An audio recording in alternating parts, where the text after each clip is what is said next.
আসসালামাইকুম। আপনাদের সামনে একটা কথা বলার জন্য আসছি। আমার আপুরা ও ভাবিদেরকে কথা বলার জন্য। আপনারা জানেন আমি একজন সৌদি আরব প্রবাসী।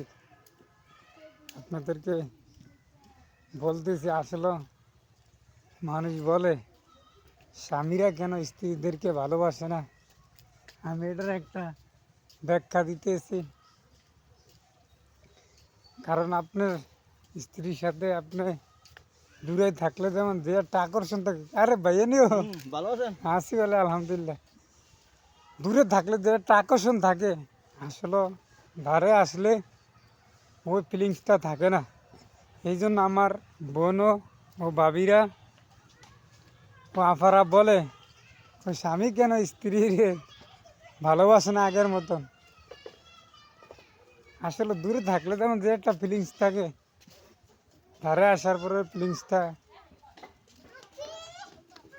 আপুদের থাকে না না থাকে সেটা জানি না, কিন্তু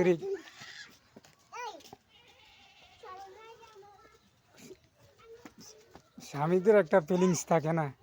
এই কথাটা আপনারা মিলিয়ে দেখবেন। যখন সৌদি আরবে ছিলাম, আমার অন্যরকম একটা ফিলিংস ছিল, যেন স্ত্রীকে ভালোবাসা ও ভালোবাসার জন্য আমাদের একটা ফিলিংস ছিল। আপনি দূরে যে কোনো জায়গায় যাবেন, সফরে যাবেন, কাজে যাবেন, আপনার স্ত্রীর সাথে ভালোবাসা মহব্বত বেশি হবে।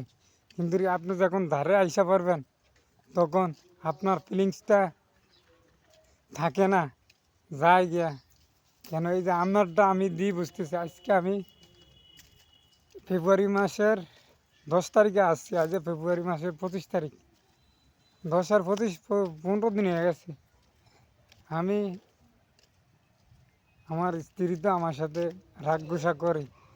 এখন আমি যে বলবো কীভাবে, আমার তো ফিলিংস দূরে থাকলে আপনার যে কোনো লোকের হোক, আপনার ফিলিংস অটোমেটিক আসবে।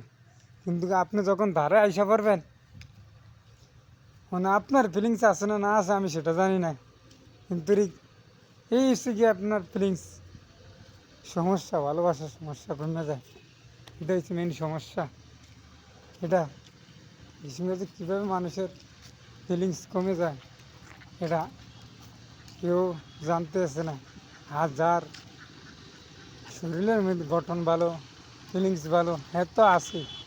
আমারটা আমি অনুভব করলাম, মানুষেরটা কি আমি বলতে পারি না। এই সে আমি সত্য কথা বলছি। সবাই ভালো থাকবেন। আল্লাহ হাফেজ। আসসালামু আলাইকুম।